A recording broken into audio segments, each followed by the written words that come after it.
संस्कृत की कक्षा में आप सभी का स्वागत है। आज हम संस्कृत वर्णमाला के उच्चारण स्थान के बारे में विस्तार से चर्चा करेंगे। तो संस्कृत वर्णमाला में उच्चारण स्थान 11 प्रकार के बताए गए हैं और ये 11 प्रकार के उच्चारण स्थान हम सूत्रों के माध्यम से समझेंगे। तो चलिए वीडियो को शुरू करते हैं। तो पहला सूत्र है हमारे पास उच्चारण स्थान को जानने के लिए, अकुह विसर्जनीय नाम कंठः। अकुह विसर्जनीय नाम कंठः अर्थात इसमें जो अवर्ण आता है, अवर्ण से हम दो वर्णों को मानेंगे, छोटा अ और आ। अ और आ इन दोनों को मानेंगे और क वर्ग कु से क वर्ग मानेंगे। क वर्ग मतलब क ख ग घ अंग, क का वर्ग। और ह से ह इस वर्ण को मानेंगे और विसर्जनीय नाम, इससे हम विसर्ग को मानेंगे। तो अकुह विसर्जनीय नाम कंठ अर्थात आ का वर्ग और विसर्गे, इनका उच्चारण स्थान कंठ हमारे पास होता है। इन सब का उच्चारण स्थान क्या होगा? कंठ होगा। तो आप सभी इस सूत्र को याद करेंगे। इस सूत्र से आपको बड़ी आसानी के साथ ये उच्चारण स्थान याद रहेंगे। इसी प्रकार हमारे आगे के 10 सूत्र भी होंगे जिनको आपने ध्यानपूर्वक समझना है, याद कर लेना है, ताकि आपको किसी प्रकार इस चीज़ की परेशानी याद करने से संबंधित ना हो। दूसरा सूत्र है हमारे पास इचु यशानाम तालु। इसको आप लोग समझ लो। इचु यशानाम तालु। इचु, इचु का अर्थ है, ई का अर्थ है छोटी ई और बड़ी ई, ई और चू का अर्थ है च वर्ग। जैसे हमने पहले पढ़ा था वैसे ही च वर्ग का अर्थ च छ ज झ य, और य का अर्थ है य वर्ण, और श का श शेर वाला, इसको लेंगे हम। और इन सब का उच्चारण स्थान तालु होता है। ई च वर्ग य और श, इन सब का उच्चारण स्थान तालु होता है। इचु ऐसा नाम तालु, आपने इसको याद कर लेना है। चलिए अगला देखते हैं सूत्र इसका। तीसरा सूत्र है ऋतु रसाणाम मूर्धा। इसको समझिए। री, री का अर्थ है छोटा री और बड़ा री। यहाँ पे आप लोगों ने देखा होगा कि अधिकतर छोटे री का ही प्रयोग होता है, परंतु संस्कृत भाषा की वर्णमाला में बड़े री का भी प्रयोग किया जाता है। री के नीचे एक और इस तरह से टेढ़ा जैसी एक री का ही एक निशान लगता है, जो बड़ी री मानी जाएगी। और टू का अर्थ लेंगे हम ट वर्ग। ट वर्ग में ट ठ ड ढ ण। रसाणाम, इसमें र का अर्थ र हो गया और श का अर्थ षटकोण वाला श। तो इसकी जगह पर हम षटकोण वाला श लेंगे। तो ऋतु रसाणाम मूर्धा, आप लोगों ने इस सूत्र को याद कर लेना है, जिसके अंतर्गत री, री, ट वर्ग ट ठ ड ढ ण, र और श, ये सभी मूर्धा के अंतर्गत आएंगे, अर्थात इनका उच्चारण स्थान मूर्धा है। ऋतु रसाणाम मूर्धा। चलिए आगे देख लेते हैं चौथे सूत्र में। चौथे सूत्र में आप देखेंगे ऋतु लसानाम दंतः। इसको समझने का प्रयास कीजिए। ऋतु लसानाम दंतः अर्थात लरी, लरी से हम लरी शब्द को लेंगे, लरी वर्ण को लेंगे। तू से हम पूर्व की तरह त वर्ग को लेंगे, जिसमें त थ द ध न, ये पांचों वर्ण जिसके अंतर्गत आते हैं उसको हम त वर्ग कहते हैं, जैसा कि मैंने आपको पहले भी बताया है। उसके बाद ल से ल और सा, स से स सुनील वाला स, इसको लेंगे हम। तो ऋतु लसा नाम दंतः अर्थात लरी, त वर्ग और ल और स, इन सब का उच्चारण स्थान क्या होगा? दंत होगा, अर्थात दांतों की सहायता से हम इनका उच्चारण स्थान करेंगे। तो चलिए आगे देखते हैं। पांचवा सूत्र है हमारे पास उपु उपदमानीय नाम ओष्ठौ। उपु उपदमानीय नाम ओष्ठौ, इससे आप समझिए कि ऊ से आप लोग क्या समझते हैं? ऊ का अर्थ है हमारे पास छोटा ऊ और बड़ा ऊ, अर्थात ये दोनों ऊ। और पू का अर्थ है प वर्ग। प फ ब भ म अर्थात छोटा ऊ, बड़ा ऊ और प वर्ग।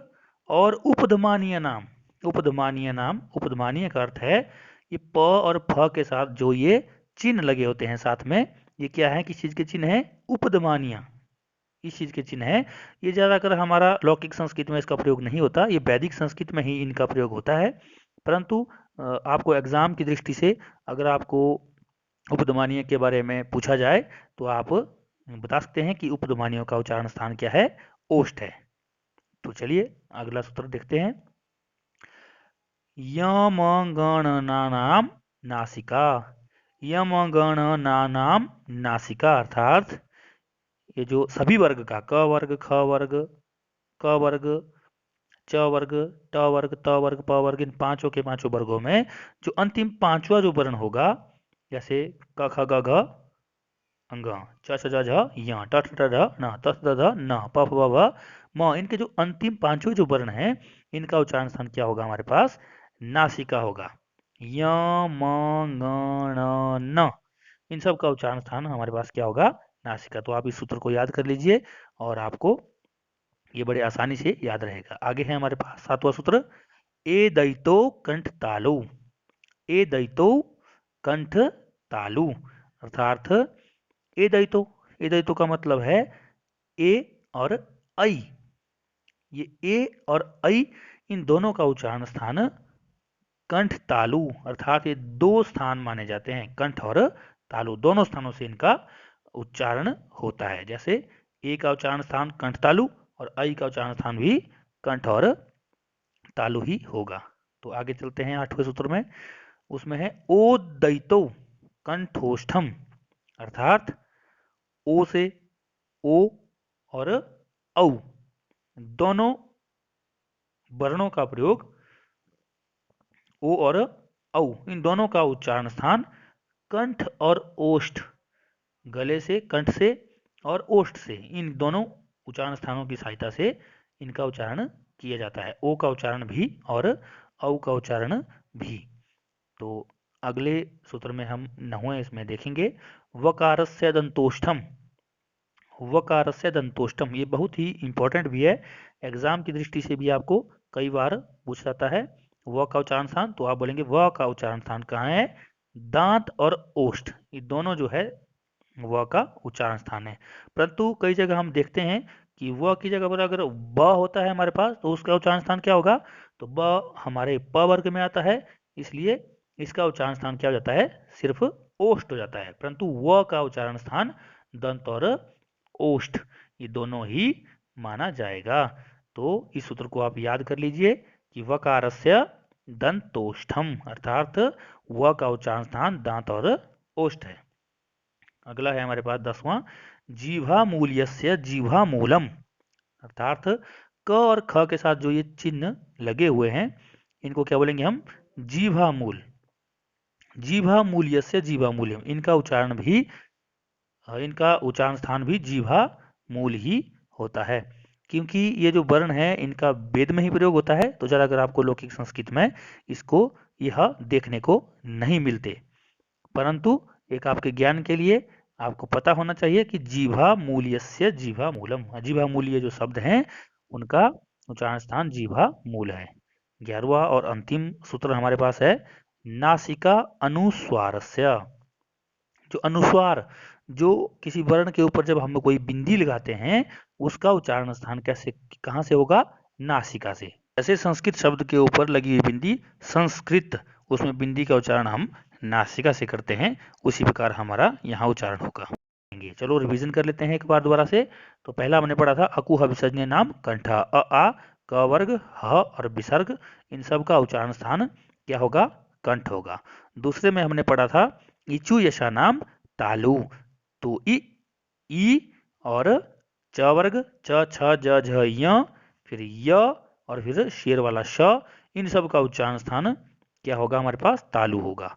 अगले में हमने पढ़ा था ऋतु रसाणाम मूर्धा, री री और ट वर्ग ट ठ ड ढ र और श षटकोण वाला, इन सब का उच्चारण स्थान क्या होगा हमारे पास, मूर्धा होगा। आगे चौथे सूत्र में हमने पढ़ा था ऋतु लसानाम दंता, ली तू से त वर्ग, त थ द ध न, ल से ल और स से स। तो इन सब का उच्चारण स्थान दंत होगा। आगे हमने सूत्र देखा था उपउपदमानीय नाम ओष्ठौ। इसमें उ और बड़ा उ और प वर्ग प फ ब भ म और उपदमानीय उपदमानीय प और फ के साथ लगने वाली ये चिन्ह, इन सब का उच्चारण स्थान क्या होगा? ओष्ठ होगा। अगला हमने पढ़ा था यमगणना नाम नासिका, अर्थात वर्ग के पांचवें जो वर्ण हैं उन सब का उच्चारण स्थान क्या होगा? नासिका होगा। जैसे यमगणन, इन सब का उच्चारण स्थान क्या होगा? नासिका होगा। नासिका से इनका उच्चारण होगा। अगला हमने पढ़ा था ए दैतो कंठ तालु। ए और ऐ इन दोनों का उच्चारण स्थान कंठ तालु होगा। ए का उच्चारण स्थान भी कंठ और तालु, ऐ का उच्चारण स्थान भी कंठ और तालु ही होगा। आगे हमने सूत्र में देखा था ओ दैतो कंठोष्ठम। ओ और औ इन दोनों का उच्चारण स्थान भी कंठोष्ठ होगा, अर्थात ओ का उच्चारण स्थान भी कंठ और ओष्ठ होगा और औ का उच्चारण स्थान भी कंठ और ओष्ठ होगा। आगे हमने वकारस्य दंतोष्ठम, तो व का उच्चारण स्थान हमने दंत और ओष्ठ पहले ही पढ़ा था और मैंने आपको बताया था कि ब के लिए हमारा उच्चारण स्थान केवल ओष्ठ होगा, परंतु व के लिए उच्चारण स्थान हमारा दंत और ओष्ठ दोनों ही होगा। आगे हमने पढ़ा था जीवा मूल्यस्य जीभा मूलम। क और ख के साथ लगने वाले ये जो चिन्ह है इनको जीभा मूल्य बोलते हैं और इनका उच्चारण स्थान जीभा मूल ही होता है, जिनको वेद में प्रयोग किया जाता है। वैदिक भाषा में इनका प्रयोग होता है। अगला हमने अंतिम सूत्र पढ़ा था नासिका अनुस्वारस्य, अर्थात अनुस्वार जो हमारे पास बिंदी जैसी होती है उसका उच्चारण स्थान हमारा क्या है? नासिका है, अर्थात नाक की सहायता से हम उसका उच्चारण करते हैं। तो साथियों, आपको ये वीडियो अच्छी लगी होगी तो आप इस वीडियो को सब्सक्राइब करें, लाइक करें और शेयर जरूर करें, ताकि अधिक से अधिक विद्यार्थियों को इन उच्चारण स्थान सूत्रों के माध्यम से इनका अच्छे से ज्ञान हो सके।